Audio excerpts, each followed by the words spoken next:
Verið að setja saman viðbragðsteymi sem getur gripið inn í ef bráðamóttaka Landspítala verður yfirfull. Heilbrigðisráðherra segir að vistun sjúklinga í bílageymslu sé örþrifaráð. Myndir af fyrrverandi Bandaríkjaforseta og öðrum frægðarmennum bera einna hæst í Epstein-skjölunum sem dómsmálaráðuneyti Bandaríkjanna birti í gærkvöld. Gagnrýnt að enn sé mikið óbirt. Heimilislausir á höfuðborgarsvæðinu komast hvergi í skjól síðdegis nema í ofsaveðri. Rauði krossinn og Samhjálp óttast afleiðingarnar, ábyrgðin sé sveitarfélagana. Talið að Rússar beri ábyrgð á yfir 100 skemmdarverkum í Evrópu frá innrás þeirra í Úkraínu. Tilgangurinn virðist fyrst og fremst vera að skapa ótta meðal almennings. Og jólaauglýsing stórmarkaðar í Frakklandi, sem þykir kjarna hins sanna jólaanda, hefur farið sigurför heiminn.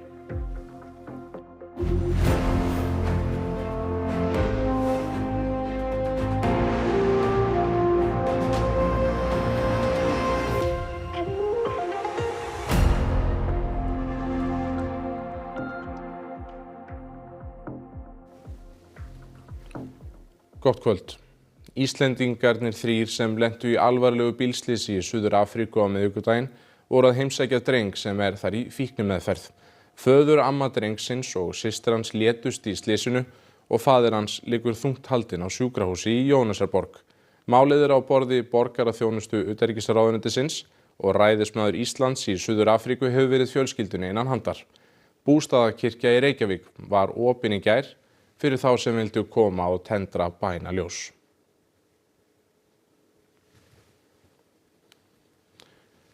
Heilbrigðisráðherra segir vistun sjúklinga í bílakjallara örþrifaráð sem eigi ekki að þurfa að grípa til. Verið sé að setja saman teymi til að bregðast við ef bráðamóttaka Landspítala verður yfirfull.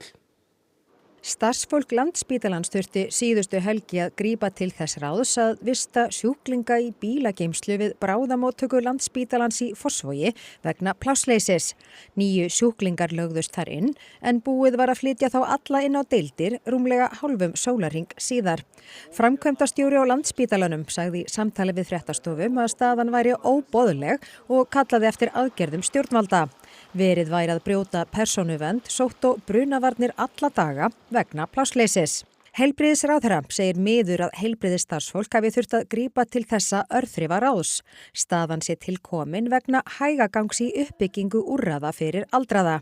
Þannig á hverjum tíma eru allt of margir einstaklingar innan Landspítala sem ættu ekki að vera þar og taka þá upp pláss fyrir utan nú að það eru afleidd lífsgæði fyrir hina öldruðu og þetta líka afleiðing af því að við erum allt of sein að byggja nýjan Landspítala.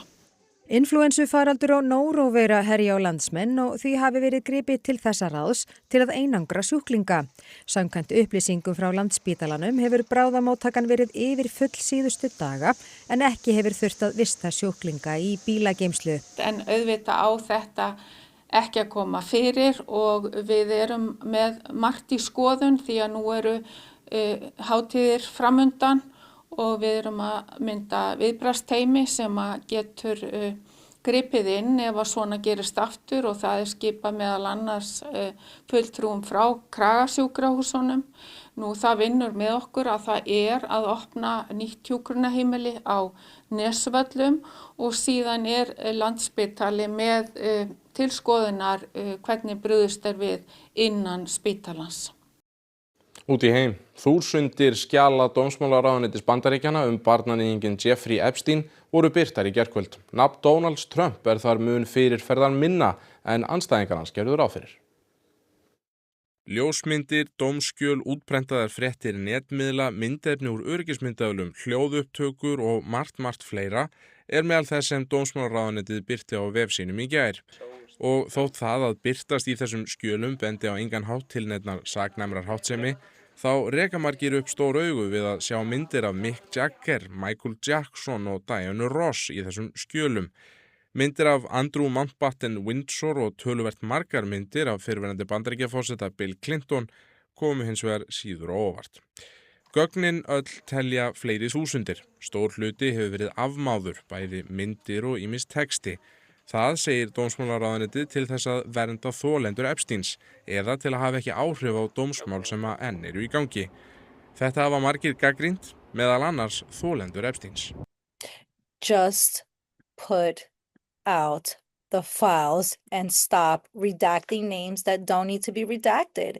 It's just, who are we trying to protect? Are we protecting the survivors, or are we protecting these elite men that need to be put out there? Demókratar eru líka margir óánægðir og segja aðeins brot gagna hafi verið birt. Lög sem sett voru í nóvember kváðu á að öll gögn yrðu birt fyrir miðnætti 19. desember. Engin viðurlög eru þó við því að gera það ekki, eins og raunin síðan varð. The problem is the law didn't have any enforcement teeth in it. There was nothing in the law that said, if that doesn't happen by midnight on December 19th, this is the penalty, this is the punishment. So, mjög lítið minnst á Donald Trump í skjölunum. Grunur að tengsl forsetans við Epstein hafi verið meiri en hann lætur í veðri vaka, má segja það sé ástæða þessara birtingar. Í einu dómskjölinu segir af meintum fundi Epsteins og Trumps á heimili forsetans að Mar-a-Lago á 10. áratugnum, þar sem Epstein kynnti hann fyrir 14 ára stúlku. Þessi lagleg, það ekki, á Epstein að hafa sagt við Trump. Trump ávarpaði stuðningsmenn sína í Norður Karolínu í gærkvöld það leyti sem skjölin voru birt, en minntist ekki einu orði á þau eða Epstein. Heimilislausir á höfuðborgarsvæðinu geta ekki lengur leitað skjóls yfir hábjartan daginn, nema í undantekningar tilvikum. Neyðarrými eru einungis opin þegar veður með versta móti. Undanfarin ár hefur kaffistofa Samhjálpa verið opin heimilislausum á milli klukkan 2 og 5 á daginn yfir vetramánuðina frá nóvemberbyrjun til loka mars. En á þeim tíma eru gistiskýli og næturathvörfi í Reykjavík lokuð og fólk á í fá hús að venda á þeim tíma dags. Þetta var gert á grundvelli samnings Samhjálpar og sveitarfélaganna á höfuðborgarsvæðinu, en engin slíkur var gerður í ár. Því miður að þá höfum við ekki geta samið lengri opnun við höfuðborgarsvæðið þennan veturinn. Samhjálp nú í bráðabirgðahúsnæði í Fíladelfíu kirkjunni og þar ekki hægt að bjóða upp á lengri opnun og þrátt fyrir ítrekaða fundi með sveitarfélögunum á höfuðborgarsvæðinu hefur ekki fundist lausn. Ég held að það þýði að það sé í rauninni engin staður sem opinn. Og afleiðingarnar kom ekki síst fram hjá skjólstæðingum Ylju, neyslurýmis Rauða krossins, en 80% þeirra dvelja í gistiskýlum. Þeir eru hvergi velkomin og eru úti á götum. Við höfum verið að fá til okkar skjólstæðingar sem eru bæði blautir og kaldir og vita ekki hvað þeir eiga að gera eða hvert þeir eiga að fara og treysta sér ekki út vegna kulda. Þegar veðurviðvaranir eru í gildi eða frost fer niður fyrir 10 gráður svokölluð neyðaropnun í gistiskýlunum. En það þarf ansi mikinn kulda og ansi vont veður til þess að það sé gert. Við teljum þetta bara grundvallar mannréttindi og okkur finnst mjög alvarlegt að þetta hópurinn sem hefur það hvað verst eða búi ekki við hlýju þurfa að vera úti í 3 tíma á dag sama hvernig viðrar nema það kemur svona ofsaveður. Hvaða áhrif heldur þetta að hafi að þessi lengri opnun sé ekki núna í vetur? Ég held hún geti haft mjög erfiðar og vondar afleiðingar. Ég meina þetta náttúrulega þýðir það að fólk þarf að leita í skjól einhvers staðar. Það hefur bara mjög alvarlegar afleiðingar. Við óttumst bara heilsu, einstaklinga, álag á bráðamóttöku og bara það fer væntanlega stór bolti í gang. Ég held að það sé bara sveitarfélögin á höfuðborgarsvæðinu sem þurfa svolítið að svara fyrir það. Aftur út í heim. Skemmdarverkum í Evrópu sem rakin eru til Rússlands hefur snar fjölgað frá innrás Rússa í Úkraínu. Sérfræðingur segir tilganginn helst vera að skapa ótta. Í nóvember stöðvaðist 500 manna lest skyndilega í austurhluta Póllands. Loftlína hafði slitnað og brotið rúður í lestinni. Nánast á sömu stundu varð sprenging á sömu teinum þegar flutningalest fór yfir. Enginn slasaðist og skemmdir urðu minniháttar. Pólverjar rekja árásina til Rússlands. Talning AP fréttastofuna leiðir í ljós að 145 sinnum hafa vestrænir leiðtogar rakið skemmdarverk til Rússlands eftir innrás Rússa í Úkraínu. Rússar beita nú öðrum aðferðum en áður til að gera Evrópulöndum lífið leitt. It's much more difficult for members of the GRU to come to the United Kingdom armed with a chemical nerve agent and try and assassinate somebody. So as a result, they've changed their method of operation, which is now to try and use criminal proxies to undertake that activity on their behalf. Þetta var meðal annars gert í íkveikju í vöruhúsi í austurhluta Lundúna og á úkraínskum veitingastaði í Tallinn, höfuðborg Eistlands. Skemmdarverkin eru yfirleitt ekki alvarleg. I think the more important side of this is psychological. The psychological damage that they are trying to inflict in terms of creating a sense of fear amongst populations because these things could result in mass casualties. Þjóðir vinna meira saman og skiptast meira á upplýsingum til að rannsaka þessi skemmdarverk. Í rannsókn á íkveikunni í London uppgötvaði ungur lögreglumaður að byggingin væri í úkraínskri eigu sem kom lögreglumönnum á sporið. And that's the strength of giving frontline officers as much information as we can to be aware. Now we need to work out how we do that on a wider level.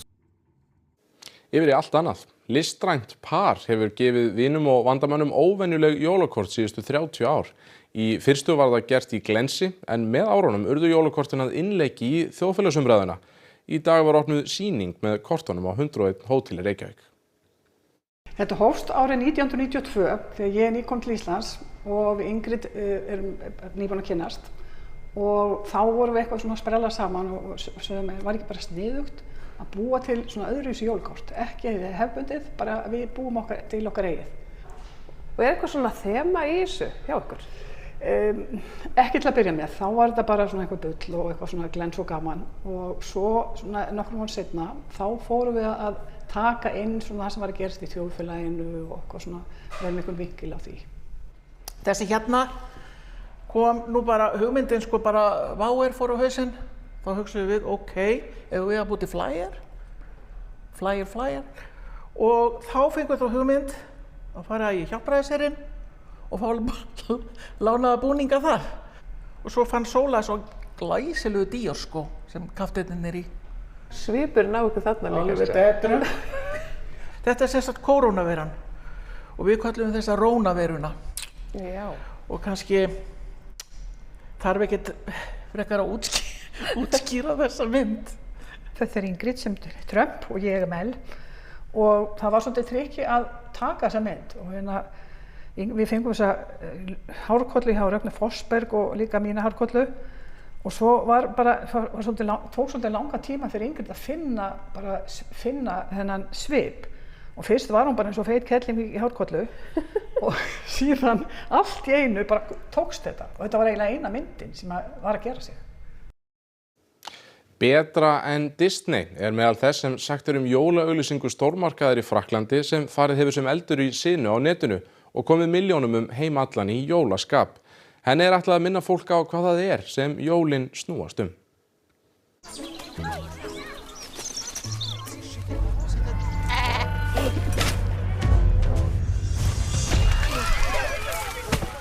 Eh ben, sympa. En même temps, si tu mangeais pas tout le monde. Je suis un loup. Qu'est-ce que tu veux que je mange? Ah, déjà, pas des gens. Des carottes, des champignons, des fruits, des légumes, quoi. Ça chasse comment, les légumes? Laisse tomber.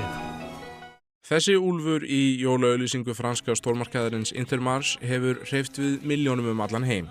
Hann misskilinn í meira lagi og passar ekki inn í samfélag dýrana í skóginum þar sem hann býr. T'es sûr? Non, mais il y a pas de... En hann lærir að kannski betra að læra að elda sér til matar, frekar hann að veiða sakleysingja í skóginum. Þannig hlýtur hann til vill náð hinna. Fjölmargir aðdáendur segjast tengja við úlfinn og þrá hans eftir að tilheyra. I think people needed this. It's just a commercial with a great story, of course, but it's just a commercial. It feels something that was missing in most people's life at this moment, a bit of hope, a bit of togetherness, a bit of light-hearted stories where people manage to get together. Car je suis mal aimé, je suis le mal aimé. Já, einungis 4 dagar til jóla og undirbúningurinn að ná hámarki hjá flestum. En landsmenn nýta líka aðventuna sér til skemmtunar og í IR-heimilinu í Breiðholti verður boðið upp á sannkallað tónlistarveislu í kvöld og þar Sigrún Þuríður Runólfsdóttir fréttamaður. Það ekki laust við að bara sé með stjörnur í augunum, hérna með stjörninni sem að halda tónleikana hérna í kvöld, Jule Venner. MC Gauti, tónleika nr. 2 og mamma þín sem heitir Stjarna, tónleika nr. 2 af 3 í kvöld. Hvernig er 3 af 5. Af 5, hvernig er orkustigið? Það bara geðvægt, þetta amazing, þetta að bresta á bara enn smástund, þannig að ég ætla ekki að ljúga að maður svona, það hristist eitthvað. Þú ert að fara að hlaupin á svið? Ég sko bara bókstaflega, bara eftir 15 mínútur, þá verð ég byrjar að syngja. Hvernig er undirbúningur fyrir svona, krefst ekki alveg rosalegs undirbúnings? Jú, þetta margra mánaða að vinna sem fer í að halda svona gig og við í raun og veru byrjum alltaf bara í janúar, febrúar, bara þegar maður er svona, maður er alltaf svona, ok, ég ætla bara að geyma þetta lengi og síðan, í enda janúar maður byrjar að plana næsta og síðan svona, eins og við vitið, þið sjáu jólaskraut og jólasölu og hún er farin að stað bara í ágúst, september, þannig að þetta er einhvern veginn fyrir svona, þetta þarf að fara snemma á stað ef þetta á að vera gert á réttum tíma og gert vel líka. Og þú ert með úrvalslið með þér? Ég er með svakalegt, við vorum að tella það, við erum með 98 manns í krúi í kringum tónleikana og þá er ég að tala með tækni og gæslu og mömmu og öllum sem eru hérna. Ég veit ekki hvað mamma er með þessu viðtali, ég hef ekki hugmynd. Mamma, ertu ekki stolt af stráknum? Jú, mjög. Ferðu alla tónleika? Nei, hún gerir það alls ekki sko. Alls ekki, það myndi drepa mig. Bara algjör heppni að þessu hitt á hana hérna. Reyndar alla júlivinnar. Já, hún hefur alltaf alla júlivinnar. Nei, ég syns á hverju ári. Ekki á all skiptum. Nei, það væri, ég er mjög þakkláttur fyrir það. Hins vegar langar mig að skamma Sigga frænda minn sem hefur bara mætt einu sinni á júlivinnir og hann ætti að skamma sín. Sigur Árni Jósefsson, sendi þetta yfir til þín, skömm. Heldur þú ekki eftir að sofna bara onni í jólamatinn eftir þessu törn? Jú, en síðan náttúrulega er ég ekkert búin að hafa tíma til að föndra og baka og vera að gera með krökkunum, þannig að næstu 3 dagar verða bara keyrðir áfram á samviskubiti. Í mat til mömmu. Í mat til mömmu, já, við ætlum að leyfa MC Gauta að fara hlaupin á svið og við segjum bara tutu hérna á Breiðholtinu. Takk kærlega fyrir það úr IR heimilinu, en þá ætlum við að kíkja á veðrið. Því á morgun er útlit fyrir milda suðaustlæga átt, víða gola en strekkingur vestast á landinu, sums staðar dálítil væta af og til, einkum landið suðaustanvert, en bjartað mestu á Norðurlandi. Hiti að 9 stigum og svalast í innsveitum fyrir norðan. Nánar veðrið eftir íþróttafréttir. 4 lið tryggðu sér sæti í undanúrslitum bikarkeppni karla í handbolta í gærkvöld. Spennan var mikil í Mosfellsbæ. Stjarnan vann sinn fyrsta leik á tímabilinu þegar síðasti leikur fyrir jólafrí var spilaður í úrvalsdeild kvenna í handbolta. Loka umferðin í úrvalsdeild karla í körfubolta fyrir jól, 4 leikir í enska boltanum og fleira til í íþróttafréttum hér eftir fréttir. Förum þá yfir helstu atriði þessa fréttatíma. Verið er að setja saman viðbragðsteymi sem getur gripið inn í ef bráðamóttaka Landspítala verður yfirfull. Heilbrigðisráðherra segir að vistun sjúklinga í bílageymslu sé örþrifaráð. Myndir af fyrrverandi Bandaríkjaforseta og öðrum frægðarmennum bera einna hæst í Epstein-skjölunum sem dómsmálaráðuneyti Bandaríkjanna birti í gærkvöld. Gagnrýnt er að enn sé mikið óbirt. Heimilislausir á höfuðborgarsvæðinu komast hvergi í skjól síðdegis nema í ofsaveðri. Rauði krossinn og Samhjálp óttast afleiðingarnar, ábyrgðin sé sveitarfélagana. Talið er að Rússar beri ábyrgð á yfir 100 skemmdarverkum í Evrópu frá innrás þeirra í Úkraínu. Tilgangurinn virðist fyrst og fremst að skapa ótta meðal almennings. Og jólaauglýsing stórmarkaðir í Frakklandi sem þykir kjarna hins sanna jólaanda hefur farið sigurför heiminn. Ákoma að lokum hjá okkur í kvöld. Við segjum samt áfram fréttir í útvarpi og á vefnum í kvöld og nóttu auðvitað. En að þessu sinni kveðjum við ykkur með myndum frá einum fallegasta stað landsins, vil ég segja, Mývatni. Kristófer Óli Birkisson fangaði þessar myndir fyrir helgi. Takk fyrir í dag og verið þið sæl.